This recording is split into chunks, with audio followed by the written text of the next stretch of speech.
Assalamualaikum warahmatullahi taala wabarakatuh. Good morning everyone. Ya, pada kesempatan pagi menjelang siang ini kita akan berbincang literasi ya.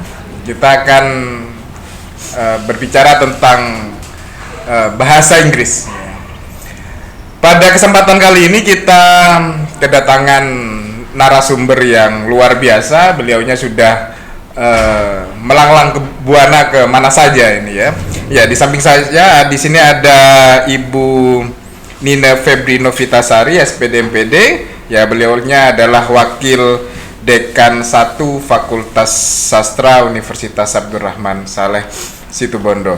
Selamat pagi Bu Nina. Selamat pagi Pak Husen. Bagaimana kabarnya? Bareng nih ya. Berarti kita mempunyai ada chemistry ya. Chemistry-nya bagus. Oke.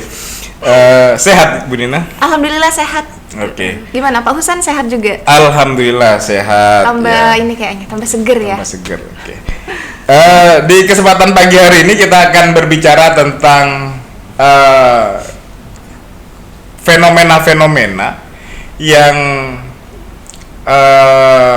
mungkin kebanyakan orang di luar sana itu menganggap bahwa bahasa Inggris itu sangatlah sulit. Artinya di situ dari tulisan, dari bacaan, ya itu sangat sulit sekali untuk dipahami. Mungkin di kesempatan pagi hari ini ya kita bisa atau Bu Nina bisa sharing tentang bagaimana ya bisa mengelola itu semua, terus kita nanti bisa mahir, terus kalau ingin pinter itu ya ngapain gitu, terus ya ambil jurusan apa gitu. Mungkin Bu Nina bisa menyampaikan. Okay. Monggo silahkan. Terima kasih atas kesempatannya.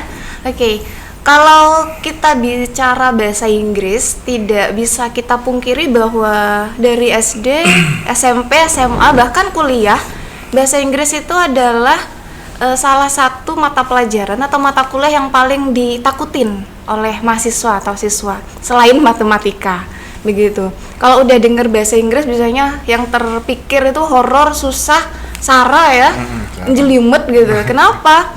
Baca satu huruf aja, A itu bisa dibaca berbagai versi gitu, nggak konsisten. Jadi makanya banyak orang mengatakan bahasa Inggris itu susah. Mau ujian pun repot mikirin rumusnya grammar gitu kan. Baca pun itu bikin susah karena katanya lidah Indonesia itu kalau udah berkenaan dengan bahasa Inggris kepelintet kalau udah baca atau ngomong bahasa Inggris. Makanya bahasa Inggris itu banyak yang bilang susah dan horor ya. Tapi sebenarnya seiring dengan perkembangan zaman, kita tidak bisa mengelak bahwa semua orang butuh bahasa Inggris untuk melamar pekerjaan, untuk program pertukaran pelajar atau pertukaran mahasiswa ke luar negeri, atau mungkin juga untuk misalnya kita sudah bekerja di kantoran, lalu kita ada klien dari luar negeri, otomatis mau nggak mau kita harus berkomunikasi dengan bahasa Inggris. Kita nggak mungkin kerja di perusahaan apa gitu ya, lalu klien kita dari Amerika, kita mau ngotot pakai bahasa Indonesia atau mau ngotot pakai bahasa Madura, nggak mungkin ya. Tapi karena kebutuhan akan bahasa Inggris itu sudah sangat tinggi ya, kita tidak bisa mengelak bahwa mau nggak mau kita harus bisa lah bahasa Inggris. Makanya sekarang banyak banget itu ya Pak Husen ya, tempat kursus bahasa Inggris yang tagline-nya atau logonya, slogannya itu menjual banget gitu, persuasif sekali ke masyarakat. Misalnya bergabung dengan kami dalam 3 bulan bisa bahasa Inggris dengan mahir, atau ingin bicara seperti native speaker, bergabunglah dengan kami. Nah, menurut Pak Husen, tagline seperti itu gimana? Beneran menjamin nggak sih? Gitu. Ya, kalau berbicara tentang itu, saya dari SMP itu sudah bahasa Inggris ya, sampai sekarang masih little bit belepotan gitu maksudnya. Iya, tapi kalau masyarakat awam mungkin membaca itu ya 3 bulan bisa bahasa Inggris, bicara seperti native speaker. Tapi setelah 3 bulan ternyata tidak sesuai kenyataan. Tidak seekspektasi. Kita nggak boleh marah, itu nggak bohong tagline-nya. Karena tagline-nya adalah 3 bulan bisa bahasa Inggris. Bisa bahasa Inggris, bukan mahir bahasa Inggris kayak gitu kan ya. Dan tagline kedua misalnya ingin berbicara seperti native speaker, itu mau kita jumpalitan gimana pun kita nggak akan menjadi native speaker karena kita bukan penutur asli bahasa Inggris begitu. Jadi melihat tagline-tagline seperti itu, sebenarnya belajar bahasa itu tidak bisa dilakukan secara instan. Semua butuh proses, dan proses itu yang harus kita pahami bahwa untuk belajar bahasa Inggris kita butuh proses atau suasana belajar yang menyenangkan. Bukan hanya mudah, tapi menyenangkan. Karena pembelajaran yang menyenangkan itu akan lebih meaningful, akan lebih memberi pengalaman dan memberi arti bagi siswa yang belajar bahasa Inggris begitu.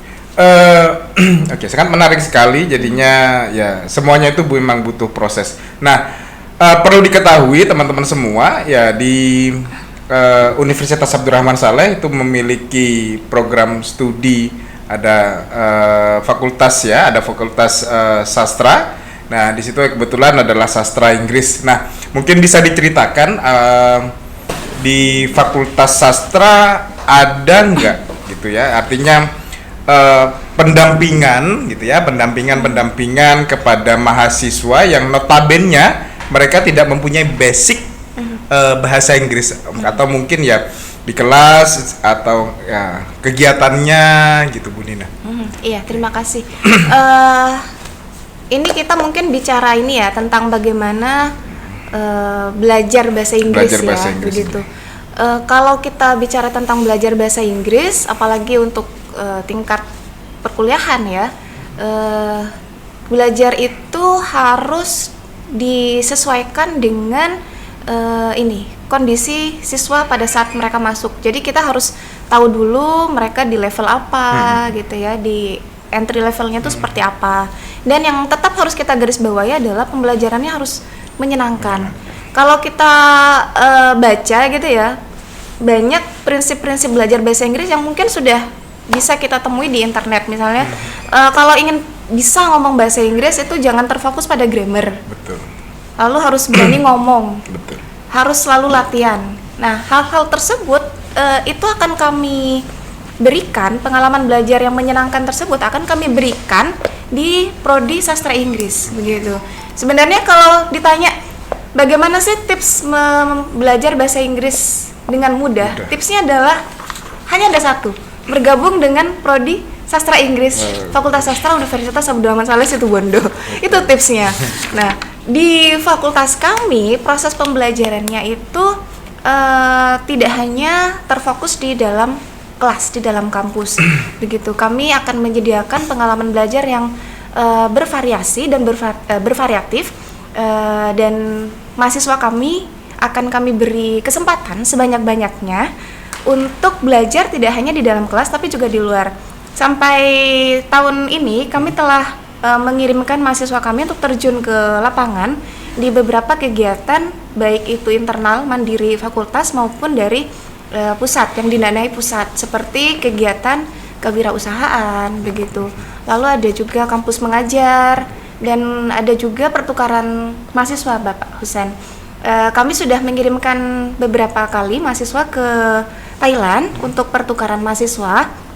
Kami juga mengadakan pertukaran mahasiswa dengan beberapa kampus-kampus nasional di Indonesia dan semuanya tidak berbayar, gratis gitu. Kami juga sudah mengirimkan perwakilan mahasiswa kami beberapa tahun lalu untuk mengikuti kegiatan KKN di Thailand dan itu juga tidak berbayar. Jadi diharapkan dengan mereka memiliki pengalaman di luar, tidak hanya di kampus, mereka akan mendapatkan banyak inspirasi yang akan menjadi bekal pengalaman mereka untuk nantinya di dunia kerja. Sehingga yang kami harapkan adalah lulusan kami yang selama 4 tahun menjalani perkuliahan di sini akan memiliki kesempatan untuk membuka lebih banyak pintu kesempatan untuk karir mereka di masa depan, sehingga mereka setelah 4 tahun akan siap baik dari segi teori maupun dari segi pengalaman. Dan itu sesuai dengan tagline kami, yaitu where inspirations meet opportunities. Dari inspirasi-inspirasi yang sudah mereka dapatkan baik dari kampus maupun dari luar akan mereka gunakan karena mereka memiliki kesempatan lebih tinggi untuk mendapatkan kesempatan di dunia kerja, begitu. Oke, sangat menarik jadinya kalau kita berbicara bahasa Inggris ya, itu sangat menarik sekali. Jadi kebetulan juga saya juga dari Fakultas Sastra dulunya gitu ya. Jadinya mengetahui betul tentang bagaimana proses belajar ya tidak jauh berbeda dengan di Fakultas Sastra di Universitas Abdurrahman Saleh Situbondo. Jadinya di Fakultas Sastra ini juga para dosennya juga memberikan sebuah pengalaman belajar, ada acara ada camping ya waktu itu kayak sepertinya ya. Jadi dari situ ada camping, terus ada pertukaran mahasiswa. Jadinya kita tidak lantas hanya jago kandang gitu ya. Jadinya kita juga bisa mampu bersaing di dunia internasional. Jadinya jadinya untuk teman-teman di sana, di luar sana ya jangan ragu lagi. Jadinya ini saya belajar bahasa Inggris, saya tidak tahu bahasa Inggris sama sekali. Ini di SMP, SMA saya nol gitu. Saya tidak tahu sama sekali. Itu ada ya, tapi di artinya yang mahasiswa memang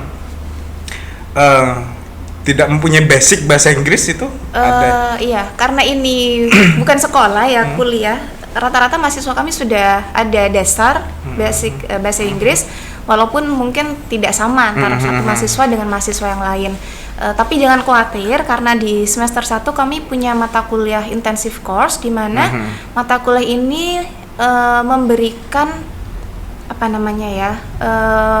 seperti mereview materi-materi bahasa Inggris yang sudah mereka dapatkan, mahasiswa dapatkan saat mereka di SMP dan di SMA. Jadi seperti penguatan kembali apa yang sudah mereka dapatkan sebelumnya di tingkat sekolah, sehingga nanti istilahnya ada masa adaptasi lah selama 1 semester dari penyesuaian ya dari SMA ke perkuliahan. Nah, selain itu mata kuliah kami di Prodi Sastra Inggris itu juga ini kan sering banyak ya, kadang saya ditanyain mahasiswa calon maba gitu, nanti kalau kuliah di sastra Inggris belajar bahasa Inggris aja ya gitu, tiap hari berbahasa Inggris. Enggak juga gitu, ya sama aja, ada Pancasila, ada agama. Dan kami juga memiliki banyak mata kuliah yang sengaja kami desain, kami tawarkan sesuai dengan target pasar kekinian, seperti mata kuliah English for Creative Industry, lalu ada mata kuliah kewirausahaan, ada juga mata kuliah English for Tourism. Dan kalau misalnya ada yang ingin jadi guru, jangan khawatir, kami juga punya mata kuliah yang mempersiapkan mahasiswa-mahasiswa kami untuk siap menjadi guru, seperti TEFL. Lalu ada Instructional Media and Development dan beberapa mata kuliah lain. Kalau ingin jadi penerjemah, kami punya mata kuliah Translation Theory dan Translation Practice, ada juga Interpreting Theory dan Interpreting Practice. Jadi mata kuliah kami memang didesain supaya lulusan kami siap diterjunkan di dunia kerja, khususnya di bidang industri bahasa begitu. Dan tentu saja tidak semuanya mata kuliah ini disampaikan dalam bahasa Inggris begitu. Jadi jangan takut, jangan minder, jangan merasa horor duluan, karena kuliah di sastra itu sangat menyenangkan dan tidak seperti yang kalian takutkan. Oke, sangat menarik sekali. Jadinya ayo teman-teman yang di luar sana ya, jangan lantas minder, jangan lantas berkecil hati ya, karena sekarang tantangan ya di zaman yang sekarang serba ya Yang diperlukan adalah bahasa. Jadinya kuliah di sastra Inggris ya, di situ ada mata kuliah yang memang notabene dipersiapkan, jadi dipersiapkan untuk pasar. Jadinya kalau kita setelah lulus mau jadi pengusaha ya, pengusaha yang yang hebat ya, kita juga sudah ada dasarnya bahasa Inggris, bisa bersaing dengan perusahaan-perusahaan yang lain. Ya mungkin closing statement atau mungkin ya ajakan dari Wakil Dekan 1 Ibu Nina untuk teman-teman yang ada di luar sana. Monggo. Oke, terima kasih. Jadi buat teman-teman di luar yang masih takut untuk kuliah bahasa Inggris, jangan takut, silakan. Kami tunggu di Prodi Sastra Inggris Universitas Abdurrahman Saleh Situbondo, karena prodi kami adalah satu-satunya prodi sastra Inggris yang terakreditasi B dan PT di Situbondo dan sekitarnya. Dan kami juga seperti tagline kami, where inspirations meet opportunities, kami memberikan pengalaman belajar yang menyenangkan sehingga alumni kami memiliki kesempatan lebih banyak untuk mendapatkan kesempatan yang mereka inginkan, mau jadi apa nanti di dunia kerja. Oke, cukup Bu Nina. Terima kasih Pak Husen atas undangannya. Sama-sama. Oke, saya rasa pertemuan atau bincang kita ya kita akan akhiri ya. Jangan lupa teman-teman di luar sana, ayo bergabung dengan kami di Universitas Abdurrahman Saleh Situbondo ya. Sebelum ditutup kita UNARS. Oh iya. Ya. UNARS kita untuk masa depan. Oke, terima kasih. Wallahul muwaffiq ila aqwamit thoriq. Wassalamualaikum warahmatullahi wabarakatuh. Waalaikumsalam.